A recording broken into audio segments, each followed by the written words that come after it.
नमस्कार। आज मैं आपके साथ एक मोटर ऑडी इंश्योरेंस क्लेम को साझा कर रहा हूँ और ये भी एक इन्फॉर्मेटिव फाइट स्टोरी है।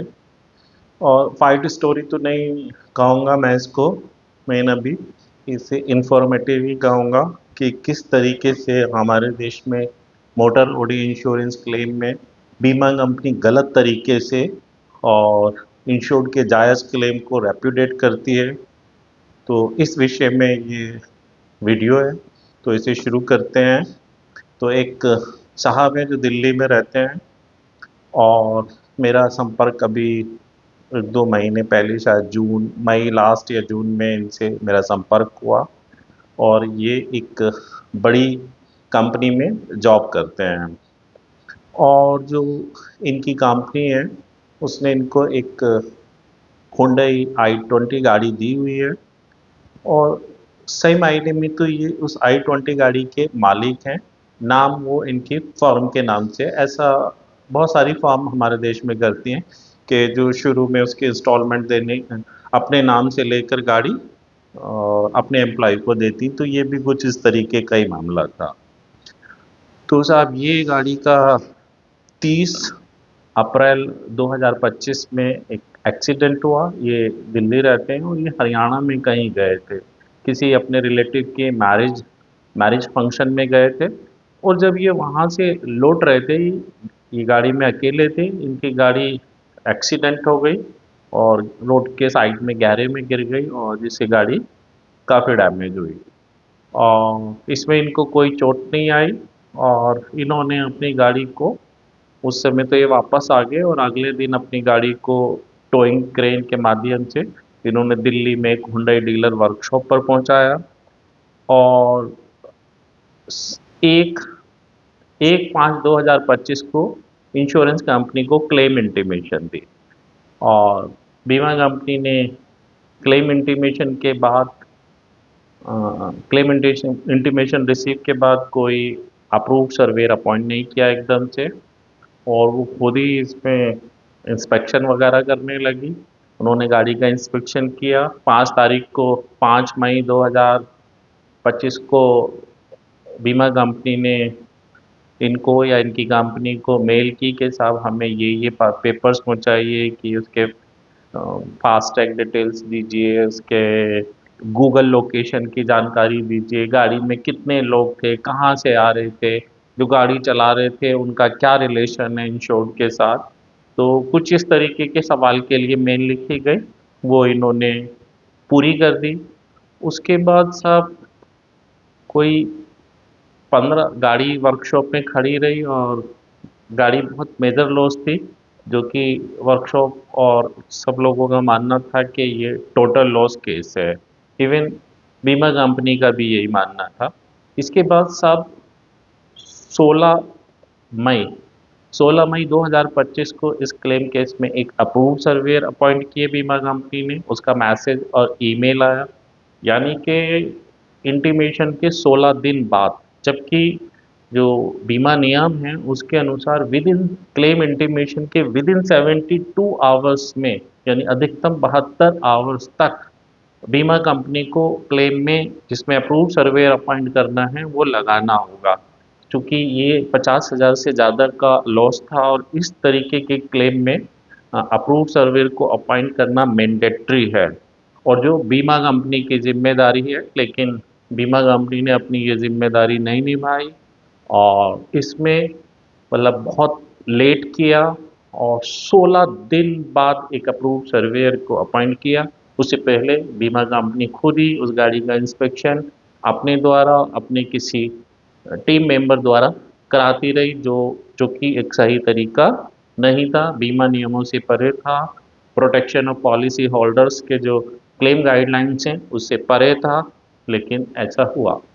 तो खैर सर्वेयर साहब जब अपॉइंट हुए, अप्रूव्ड सर्वेयर थे वो, और उन्होंने इस गाड़ी का 17 मई 2025 को सर्वे किया और इंश्योर्ड से फ़ोन पे शायद बातचीत भी हुई।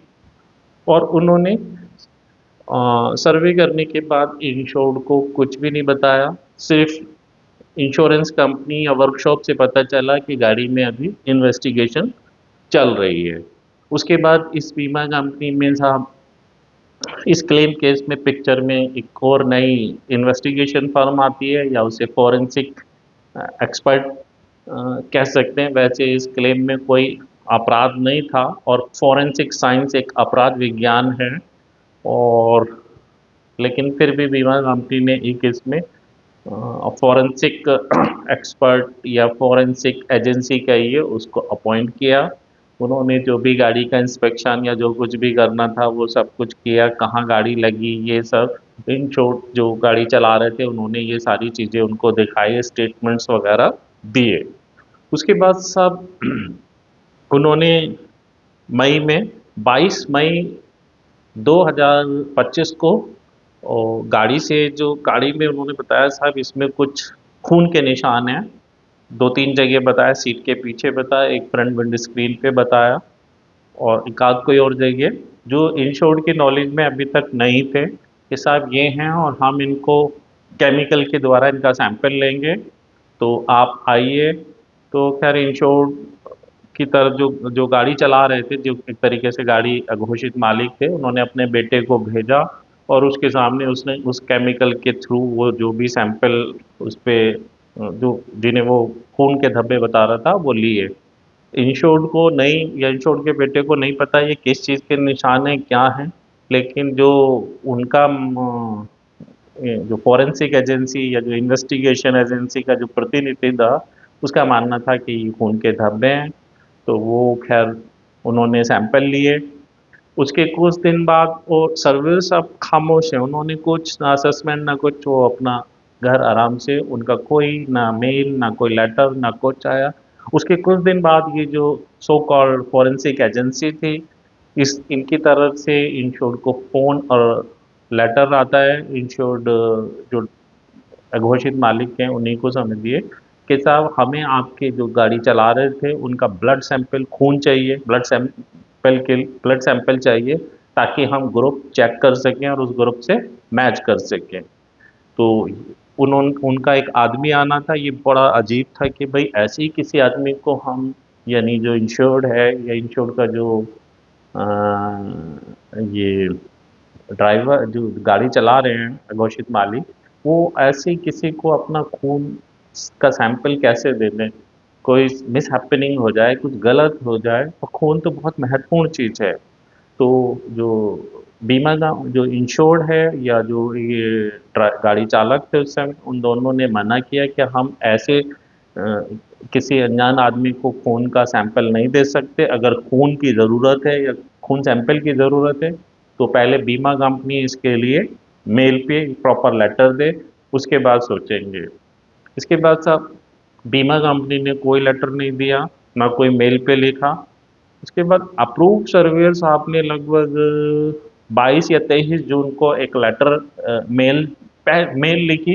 ये उनकी तरफ से इंश्योर्ड को पहली मेल थी, जबकि उनका अपॉइंटमेंट 16 मई को हुआ। 17 मई को उन्होंने सर्वे किया और वो इस क्लेम में 22 या 23 तारीख को उन्होंने मेल जो जो गाड़ी चला रहे थे, जो ड्राइवर थे, इंश्योर्ड एम्प्लॉई थे, उनको और बाकी लोगों को मेल की और उसमें ये ब्लड फैक्ट फाइंडिंग एजेंसी का जिक्र किया और ये ब्लड सैंपल्स की डिमांड की और बताया कि ऐसे ऐसे खून दब। भाई आपने सर्वे किया 16 जून को, 16 मई को, तो आपने ये इतने दिन बाद, एक डेढ़ एक 40 दिन बाद आप ये मेल लिखते हो, तो ये बहुत अजीब है। आप अब तक क्या कर रहे थे? आपको तो ट्रांसपेरेंटली काम करना है।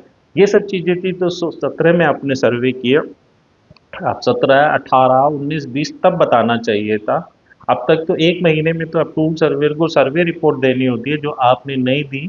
और ये ब्लड सैंपल्स का जो भी है इसके लिए बीमा कंपनी ने अपनी जो भी फैक्ट फाइंडिंग या जो भी फैक्ट फाइंडर या फॉरेंसिक एजेंसी लगाई है, ये बीमा कंपनी की अपनी है, निजी है, इसकी जिम्मेदारी या आप कैसे ले सकते हैं? आप अपना काम कीजिए, बीमा कंपनी अपना काम करेगी। लेकिन साहब ये सर्विस आपने ऐसा लिखा। इसके बाद इंश्योर्ड ने इनको जवाब भी दिया और लेकिन बीमा कंपनी ने कोई लेटर नहीं लिखा। उसके कुछ दिन बाद बीमा कंपनी ने जुलाई में इस क्लेम को रैपिडेट किया और उसका आधार ब्लड ग्रुप बताया कि साहब इस गाड़ी में अ, जो ब्लड सैंप जो धब खून खून के जो धब्बे थे जो पाए गए उनका सैंपल चेक किया, जिनका ब्लड ग्रुप ए ए आया। ए पॉजिटिव या सिर्फ ए लिखा उन्होंने, ये भी अभी मुझे ध्यान नहीं। ए था बहरहाल, वो पॉजिटिव है या नेगेटिव ये ध्यान नहीं। और उन्होंने लिखा जो गाड़ी चालक है उनके ड्राइविंग लाइसेंस के अकॉर्डिंग उनका ब्लड ग्रुप ओ है, तो इसलिए दोनों मैच नहीं कर रहे, ये मिसरिप्रेजेंटेशन है।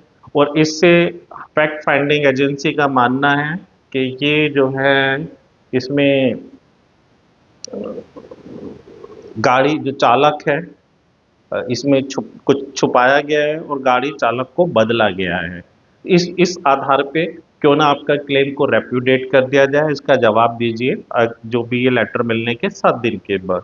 इसके बाद इंश्योर्ड ने साहब जवाब दिया। सबसे पहले तो उसने कहा साहब जो गाड़ी दुर्घटना के समय सिर्फ मैं ही गाड़ी चला रहा था, मतलब जो भी वो जिन जो जब मैं उनकी तरफ से ये जवाब आपको कह रहा हूँ, मैं ही चला रहा था और मुझे कोई ब्लड इंजरी नहीं हुई थी, ना मेरा खून। मुझे नहीं पता ये जो आप खून के धब्बे कह रहे हैं ये किसके हैं और किसने लगाए।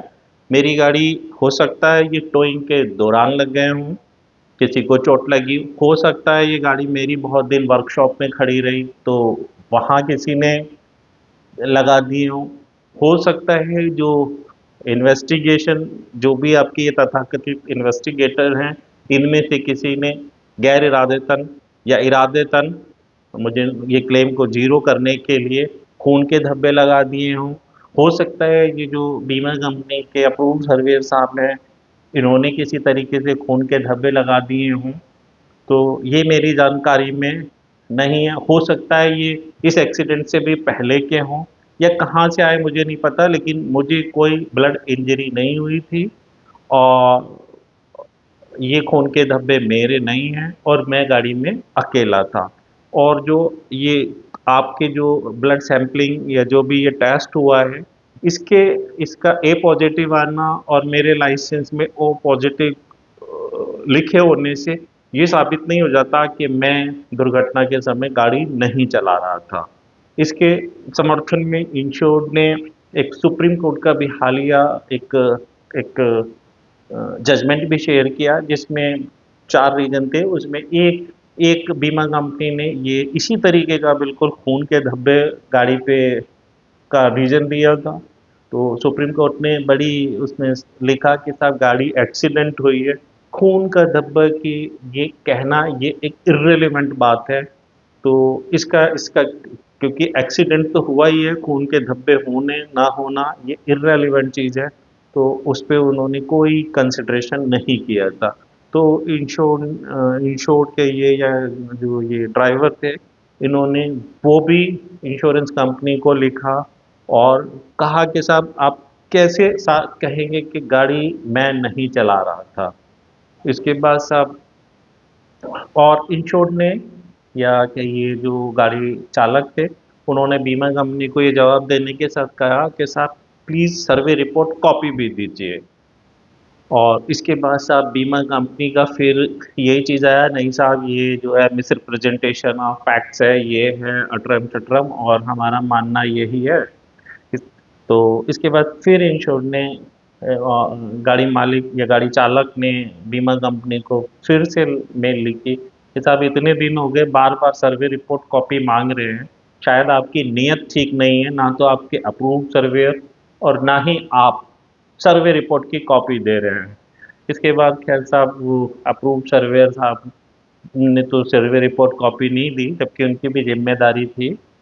और वो ज़िम्मेदारियों से जो सर्वे रेगुलेशन 2015-20 में जो ड्यूटीज़ एंड रिस्पॉन्सिबिलिटीज़ और कोड ऑफ कंडक्ट है, उससे परे ही चल रहे थे। तो उन्होंने सर्वे रिपोर्ट कॉपी नहीं दी, लेकिन बीमा कंपनी ने खैर सर्वे रिपोर्ट कॉपी दी। वो सर्वे रिपोर्ट बहुत अजीब थी और उस सर्वे रिपोर्ट में इसे टोटल लॉस क्लेम बताया गया था। और ये जो इस सर्वे रिपोर्ट में वो एक जो फैक्ट फाइंडिंग एजेंसी है उसके ब्लड ग्रुप का हवाला देके क्लेम को रेप्यूटेट करने की रिकमेंडेशन की गई थी। तो साहब ये जो फॉरेंसिक एजेंसी है, मैंने खुद एक आज तक न्यूज़ चैनल में पढ़ा कि ये उनका एक स्टिंग ऑपरेशन था। बड़ी बड़ी तीन उन्होंने ये जो बहुत बड़ी बड़ी वो ये थी, ये फॉरेंसिक एक्सपर्ट लैब्स जो भी हैं, कि उनमें वो रिश्वत लेके कुछ भी उनसे रिपोर्ट बदलवा लो। तो ये तो सब काम ही बीमा कंपनी के लिए कर रही हैं, जो ये सो कॉल्ड फॉरेंसिक एजेंसीज हैं। तो बीमा कंपनी तो इनसे कुछ भी बनवा सकती है। इनका कौन आदमी ब्लड सैंपल लेने गया, किसने टेस्ट किया क्या, और क्या पता इन्होंने ही खून के धब्बे लगाए हों। तो ये तो कोई मतलब इसमें तो कोई सटीक नहीं है। और इन खून के धब्बे से ये बिल्कुल भी साबित नहीं होता कि जो गाड़ी चालक जो इंश्योर्ड ने लिखा है वो गाड़ी नहीं चला रहे थे।